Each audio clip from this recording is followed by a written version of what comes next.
The major goal of Russia is to acquire Ukraine, the whole Ukraine, to destroy the whole Ukraine, not a part of Ukraine that they are keeping now as occupied territories. In general, we are looking at these efforts between US and Russia.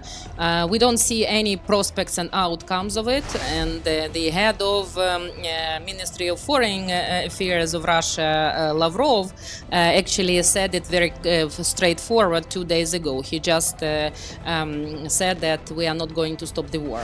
These agreements will not be credible if Ukraine will not agree on it. Hope that Donald Trump could end and force Russia to sit to the table and discuss. Ukraine should be present. It must be presented in each and every negotiations and discussions. But there is no negotiations, real negotiations. Now it's just, I would say, assessment. We have a draft memorandum agreement with the US already approved inside Ukraine, and it will be signed most probably tomorrow. But is there a sense of betrayal as far as Donald Trump is concerned? Do the Ukrainians feel that Donald Trump has betrayed them, has betrayed the Ukrainian cause?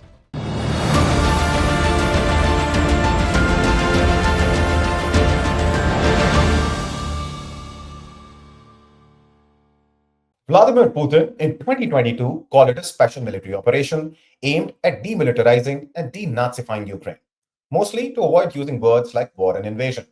It was planned as a week-long foray to etch the Russian red lines with guns and bombs on the world map. But it has now entered fourth year, and during this period, millions have been displaced. As per US officials, the death and injuries toll in the Russia-Ukraine war has crossed 500,000, and perhaps this war would have no end in sight. But with the new US president in White House, who wants a quick foreign policy win, it seems situation on the ground might finally change. That is, some kind of a peace deal can perhaps be arrived at. But Ukraine is missing at the negotiating table. To talk about what's likely to happen, what the Ukrainians are feeling, I'm joined by Yulia Klymenko. She is the People's Deputy of Ukraine, someone you have watched on the channel before. Thank you, Ms. Klymenko, for taking the time and talking to us. Thank you, and thank you for hosting me. So, Ms. Klymenko, just as many were saying at the onset of what Putin called a special military mission, what happened and what is happening in Ukraine was, in fact, at that point in time, people were saying a matter between Moscow and Washington. Europe was just an accessory, and Ukraine was just the chosen battlefield between these two powers. Ukrainians perhaps failed to understand that, but now as talks between Russia and US resume and a peace deal is being discussed, a lot of Ukrainians are feeling they have been thrown under the bus. Can you share your initial thoughts with us, ma'am? Yes. First of all, I would like to say that it's not a battlefield for Ukraine is not a field for battle between US and Russia. I mean, Ukraine chose many years ago European Union path and path to NATO. So Ukraine is European country and will join European Union. So this is our choice as a nation. And with all my respect to all big powers, Ukrainians will decide what to do. The 1 month negotiations between Russia and US, we don't see any progress, despite they didn't invite European Union and Ukraine to this table. But I do not believe, and mostly our nation do not believe that these negotiations will be successful, because the major goal of Russia is to acquire Ukraine, the whole Ukraine, to destroy the whole Ukraine, not a part of Ukraine that they are keeping now as occupied territories, but in general, so to restore, Russian Empire. And that's crazy thoughts in 21st century, leading to this war we have on our ground. So in general, we are looking at these efforts between US and Russia. We don't see any prospects and outcomes of it at this point of time, because before 1 month ago, it was announcement that the war will end in 24 hours. Then it was 100 days. Then it's few weeks. So I think that there is no real plan behind this. Messages, and I don't see any progress in Russia efforts to make a peace deal or to stop the war. And the head of Ministry of Foreign Affairs of Russia, Lavrov, actually said it very straightforward 2 days ago. He just said that we are not going to stop the war, and that's it. That's why. I mean, it's good if U.S. can reach some agreements, but we don't see any results at this point of time, as I said. And also, these agreements will not be credible if Ukraine will not agree on it. That's no way how you can make a deal, not only peace deal, but in general a deal, if you don't have two parties agreed. So this is a very strange concept. And also there are a lot of concerns in the European Union of such deals and such negotiations, and they were clearly brought these concerns to Mr. Trump as well as to as to the US publicly. So I think at this point of time it's looking more as a mess than as a real negotiations and end of the war. Right, right. We will talk about the peace deal, of course, a little later. I quickly wanted to check with you, ask you, what is the general feeling among the Ukrainians? Or what do they think about Donald Trump? Because he has, of course, as you were also mentioning, I mean, in the peace talks, he has decided to exclude Ukraine, of course, European Union as well. So this is, of course, an initiative which was taken by Donald Trump. And some are seeing the peace deal terms and are calling them to be in complete alignment with what Putin has been asking for. So if you could, answer those two questions first, and then we will talk about the peace deal, of course. Actually, Ukrainians just looking at the new president, U.S. president arrived. So we didn't choose this president. It's a will of American nations, and we have to respect it. Yeah, but I think Donald Trump approach of a quick. Deal resolutions at this point of time is not feasible. So I think he has he didn't assess and his advisors didn't assess the whole complexity of this situation we have and the war we have for 11 years actually, because the war started in 2014, and that's why they don't have so to say realistic plan for the end of the war. But we will see. Maybe we don't know. And we hope that Donald Trump could end and force Russia to sit to the table and discuss.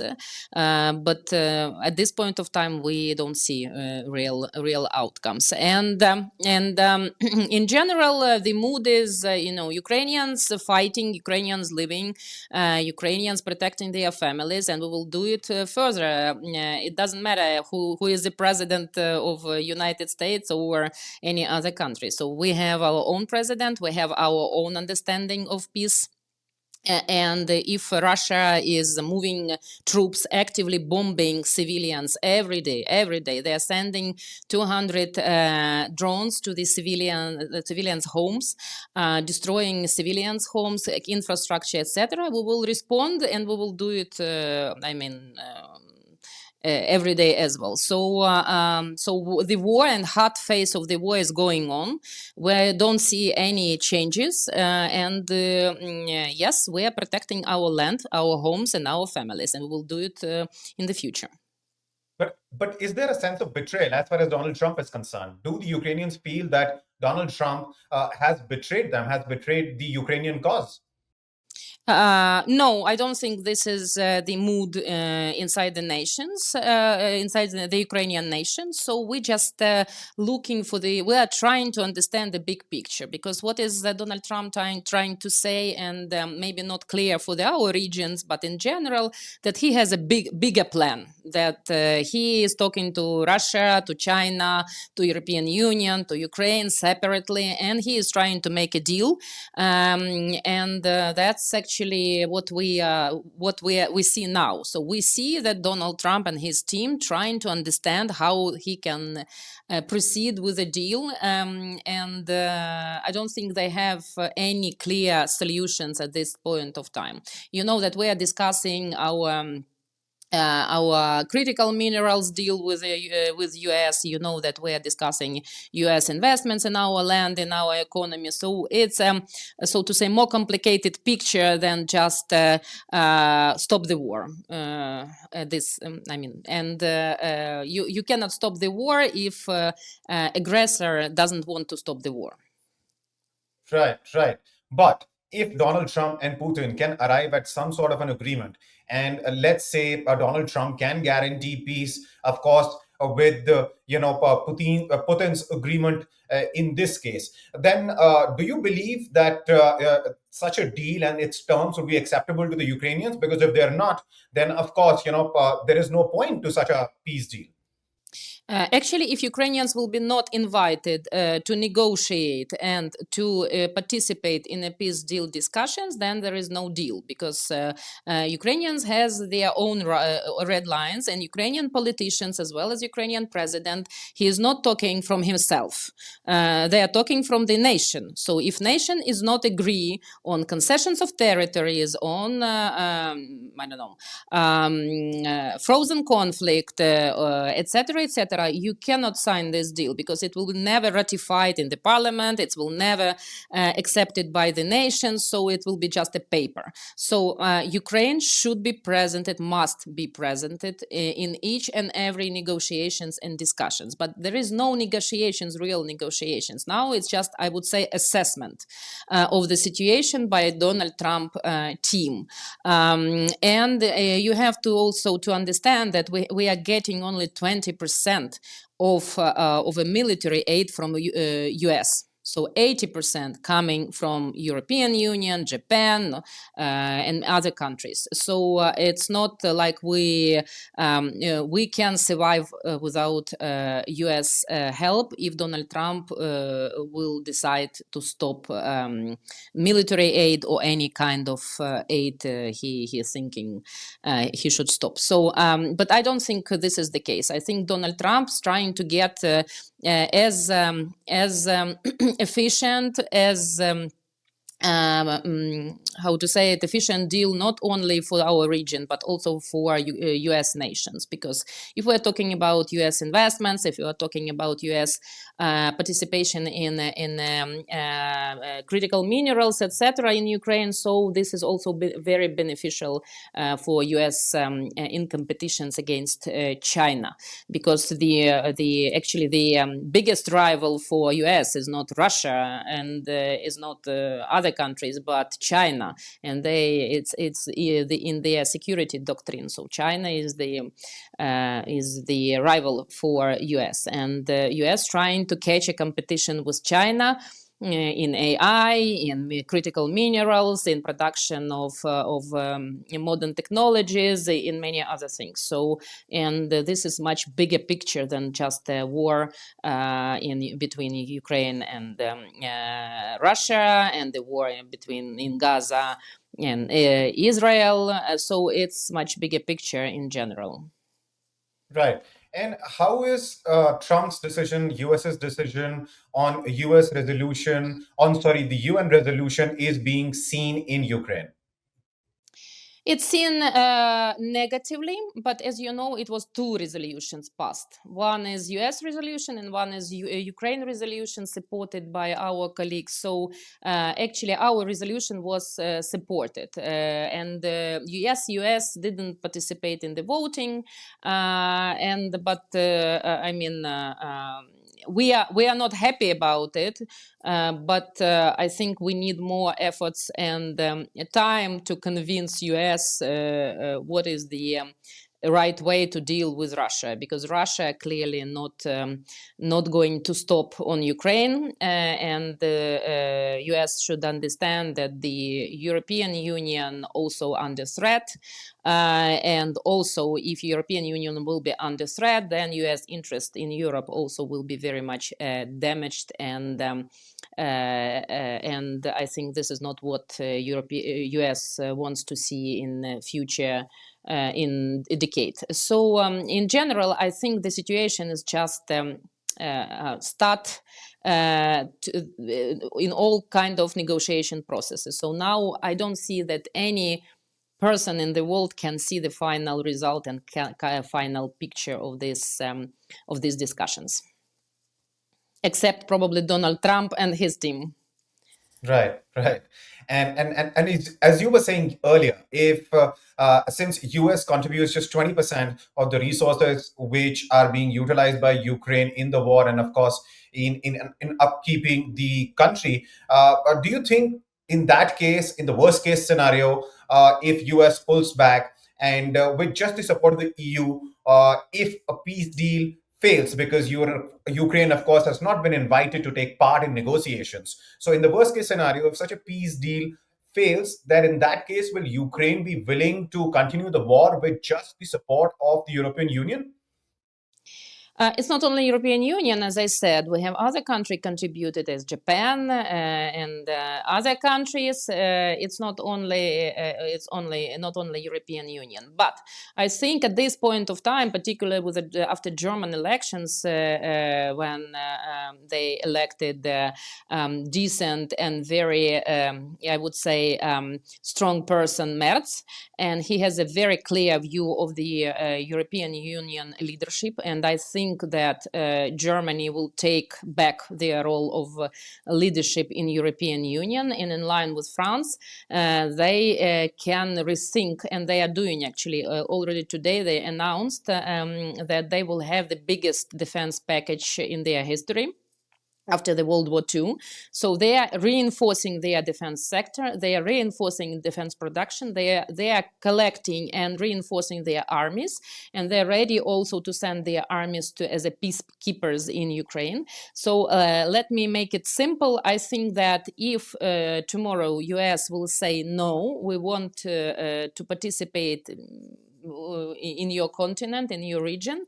We want to be only national focused government, then we can survive, and we can probably, it will be even have an advantages for our region. So Europe will wake up, and they will start production, and they have production base, strong production base, and we can survive with the help of our partners.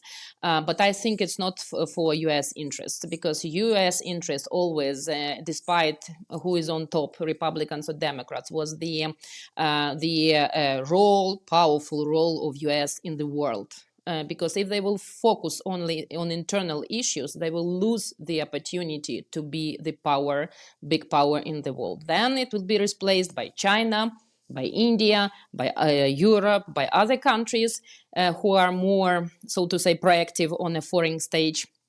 And US will lose, not now, but in a decade, they will lose their power as a big power, so to say. So I think they will think twice before they will focus only on the national issues, and understand that the internal policies always prevail. It's in each and every country, because people inside the country voting for you, your nations voting for you, not Americans or Indians. But in general, you have to think and look around, because if you are losing your power and your competitive advantage in your capability to counter your rivals, or to increase your capacity, then it's a problem for the country. You cannot be. There is no possibility now to be locked inside the country. So if you want to develop your country, your economic growth, you have to go outside, you have to have international trade, you have to talk to your partners. This is the way how the world is now living and will be living in the future. Right, right. And my last question to you, and this is, of course, about the critical mineral deal that you were talking about. Now, just last week, Donald Trump said that he's trying to get the money back. He was, of course, referring to the aid provided to Ukraine under the previous administration. And initially, US demanded a $500 billion share of Ukraine's rare earths and other minerals. President Zelensky, of course, rejected that idea. And when Donald Trump was asked later, what will be in the deal for Ukraine? He said $350 billion, lots of equipment, military equipment. Um, what are, as far as the terms of the critical mineral deal are concerned, how is it being viewed in Ukraine, and what kind of a mineral deal would Ukraine like with the US? Actually, we have a draft memorandum agreement with the US already approved inside Ukraine, and it will be signed most probably tomorrow. Zelensky is heading to Washington and will meet Donald Trump, and they will sign this agreement. And honestly, agreement very beneficial for Ukraine as well as for US, because it's stating that we are putting our state resources, 50% of our of the profit from our state resources, from our critical minerals as well as oil and gas, and US providing us with the money for investments as well as technology, so they are basically investing. And that's not about the money US gave us previously, because this money also was provided part of the as a loans, so we will repay it anyhow, and part as a grants. So legally you cannot revise, so to say, disbursed money 2 years later that you decided to take it back. So if you gave the country or customer a loan and customer is paying interest rate, that you cannot object that you have to repay it now. So, but saying in what your question is about, the what is good for Ukrainians. Good for Ukrainians will be to get as much as possible foreign direct investments.